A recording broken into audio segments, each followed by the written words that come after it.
Hello అందరికీ. నేను మీ రాధిక. అందరూ ఎలా ఉన్నారో కామెంట్ చేయండి. నేనైతే చాలా బాగున్నా. ఇది జాన్ ఫస్ట్ రోజు వీడియో అనమాట. అప్పటి నుంచి స్టార్ట్ చేశాను ఫుల్ వ్లాగ్ చేద్దామని చెప్పి. అసలు ఫుల్ వ్లాగే అసలు చేయాలంటే ఇంట్రెస్టే రావట్లేదు. ఎందుకంటే ఎవ్వరు చూడరు కదా! సో, అందుకే అంత ఇంట్రెస్టెడ్‌గా చేయాలని కూడా అనిపించదనమాట. ఎక్కువ షార్ట్సే అప్‌లోడ్ చేస్తూ ఉంటా. వన్స్ ఏదన్నా ఒక షార్ట్ అన్నా వైరల్ అయితే బావుండు. క్లిక్ అయితే ఏదైనా సబ్స్క్రైబర్స్ మంచిగా వస్తే మనకు కూడా మంచిగా వీడియోస్ చేయాలనే మోటివేషన్ ఉంటది అనిపిస్తది నాకు కూడా. మీరు కూడా యూట్యూబ్ చేస్తూ ఉంటే ఒకవేళ మీకు ఇలాగే ఉంటదా లేదా కామెంట్ చేయండి. ఇది జాన్ ఫస్ట్‌కి ఇంటికెళ్ళాం గదా! సో, అప్పుడు తీసుకున్నామనమాట ఈ వీడియో అంతా. మా పిన్ని వాళ్ళందరినీ కలిసి జాన్ ఫస్ట్‌కి ఈసారి మా ఫ్యామిలీ మొత్తాన్ని కలిసాను నేను. నేను ఆల్రెడీ షార్ట్ వ్లాగ్‌లో గూడా షేర్ చేశాను. అప్పుడు పిల్లలందరినీ తీసుకొని ప్లేయింగ్‌కి అనేది వెళ్ళిపోయామనమాట. ఫస్ట్ టైమ్ అనమాట సాధ్విని కూడా తీసుకెళ్ళటం ఇలా ఆడించటానికనేది. సో, అలా తీసుకెళ్ళి సరదాగా ఆడిపిచ్చుకొని వచ్చామనమాట. పండగలకి ఇంటికెళ్ళినప్పుడు నాకేమనిపిస్తది తెలుసా? అబ్బా! ఇక్కడే ఉండిపోతే బాగుండు ఎంత ప్రశాంతంగా ఉంటదా అనిపిస్తది. కానీ అలా ఉండలేము. ఇటు రాలేము. అలా అనిపిస్తది నాకు. మీకు కూడా ఇలాగే అనిపిస్తదా లేదా కామెంట్ చేయండి. అండ్ ఫెస్టివల్‌కి ఏమేమి పిండి వంటలు చేసుకున్నారు? సంక్రాంతి ఎలా సెలబ్రేట్ చేసుకున్నారో కామెంట్ చేసి చెప్పండి. మేము కూడా ఈ ఇయర్ ఫెస్టివల్‌కి మొత్తం ఇంటికెళ్ళిపోయామనమాట. నేను ఫస్ట్ ఇయర్ నా మ్యారేజ్ అయ్యాక ఫస్ట్ ఇయర్ ఏంటంటే పాప పుట్టింది. ఫస్ట్ సంక్రాంతికి ఇంటి దగ్గరే ఉన్నాము. సెకండ్ సంక్రాంతికి పాప పుట్టింది. థర్డ్ సంక్రాంతికి మేము వైజాగ్‌లో ఉన్నాం. ఫోర్త్ సంక్రాంతికి విజయవాడ వచ్చామనమాట. నా పెళ్ళైన వెంటనే వచ్చిందనమాట ఒక సంక్రాంతి 1 మంత్. నా పెళ్ళయ్యాక 1 మంత్ కూడా లేదనమాట. ఒక 15 డేస్‌కో ఏమో సంక్రాంతి వచ్చేసింది. సో, అప్పుడు ఇంటి దగ్గరే ఉన్నాం. తర్వాత సెకండ్ సంక్రాంతికి పాప పుట్టేసింది. 2022 ఎండింగ్‌లో నా మ్యారేజ్ అయిందనమాట డిసెంబర్‌లో. 23లో 23లో ఇంటి దగ్గరే ఉన్నాననమాట జనవరిలో. 23 ఎండింగ్‌కి పాప పుట్టేసింది.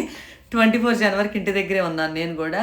25 జనవరికి వైజాగ్ ఎళ్ళాను. 26 జనవరికి మళ్ళీ ఇంటికెళ్ళాననమాట. నాకు బాగా గుర్తుంది ఇదంతా కూడా. ఇంకా సంక్రాంతికంట మళ్ళీ జనవరి ఫస్ట్ నుంచి విజయవాడ వచ్చేసి మళ్ళీ సంక్రాంతికి ఇంటికెళ్ళామనమాట మేము కూడా. మీరేమేమి మూవీస్ చూసారో కామెంట్ చేయండి. నేనైతే 'రాజాసాబ్' మూవీ అండ్ ఇంకొకటి రవితేజ గారి మూవీ చూశాను. అండ్ శర్వానంద్ గారి మూవీ చూశాను. ఈ 3 మూవీస్ చూశాను. 3 మూవీస్ కూడా సూపర్ అంటే సూపర్ ఉన్నాయి. అండ్ మా సిస్టర్ అయితే ఇప్పుడు కన్సీవ్ అయ్యారనమాట. తను ప్రెగ్నెంట్. తనకైతే కొన్ని కొన్ని తినాలనిపిస్తే అవి చేశాను. ఏంటంటే పానీపూరి తనకు చాలా ఇష్టం అని చెప్పింది. చాలా ఇష్టం అంటే తినాలి అనిపిస్తుంది అని చెప్పింది. అంతేగాని చాలా ఇష్టంగా అయితే తినదులే.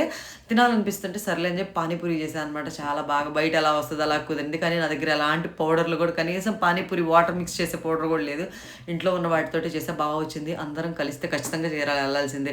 ఇక్కడ సాధ్విక అసలు బాలేదనమాట. జనవరి ఫస్ట్‌కి ఒక విషయం షేర్ చేస్తా. జనవరి ఫస్ట్‌కి ఏమైందంటే ఊరికెళ్ళాము. అశోక్ వాళ్ళ ఊరికెళ్తే అనుకోకుండా సాధ్వి స్లిప్ అయ్యి కింద పడి పళ్ళుంటాయి కదా! పళ్ళు కింద పెదల్లోకి దిగాయనమాట. నేను కనీసం ఫోటో తీశాను గానీ ఎప్పుడు పెట్టలేదు. నాకు భయమేసింది.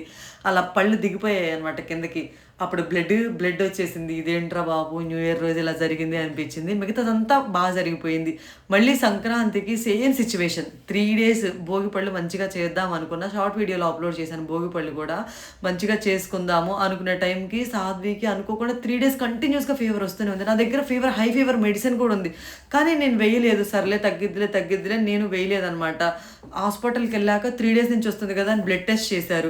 బ్లడ్ టెస్ట్ చేస్తే తీరా అసలు నాకెంత బాధేసిందంటే అంత బాధేసింది. ఆ బ్లడ్ టెస్ట్‌లో ఏమీ లేదు. జస్ట్ యాంటీబయాటిక్ ఇచ్చి నా దగ్గర ఏ మెడిసిన్ అయితే ఉందో అదే మెడిసిన్ ఇచ్చారు. ఇంటి దగ్గరే వేసినట్టయితే పాప ఇంత ఇబ్బంది పడేది కాదు కదా అనిపించింది. అసలు ఆ రోజైతే చాలా బాధేసింది. భోగికి 2 డేస్ ఉందనంగా అంతే. నెక్స్ట్ డే తగ్గిపోయింది. అసలు మేము వెళ్ళి ఆ మెడిసిన్ వేసిన వెంటనే తగ్గిపోయింది. ఆ తర్వాత మరుసటి రోజు పూర్తిగా తగ్గిపోయింది. ఆ నెక్స్ట్ డే భోగి. ఇంకా సర్లే వద్దులే అని చెప్పి భోగి పళ్ళు కూడా సింపుల్‌గా చేసుకొని వచ్చేసాం. మా ఇంటి దగ్గర ఉన్న మా అక్క వాళ్ళని వీళ్ళందరిని ఒక 10 మందిని పిలుచుకొని చేసుకొని వచ్చేసాను అనమాట. అంతే సింపుల్‌గా భోగి పళ్ళు పోసుకొని నాకు భోగి పళ్ళు కూడా బాగా గుర్తుంది. ఫస్ట్ ఇయర్ అయితే సాధ్వి చిన్న బేబీ అనమాట.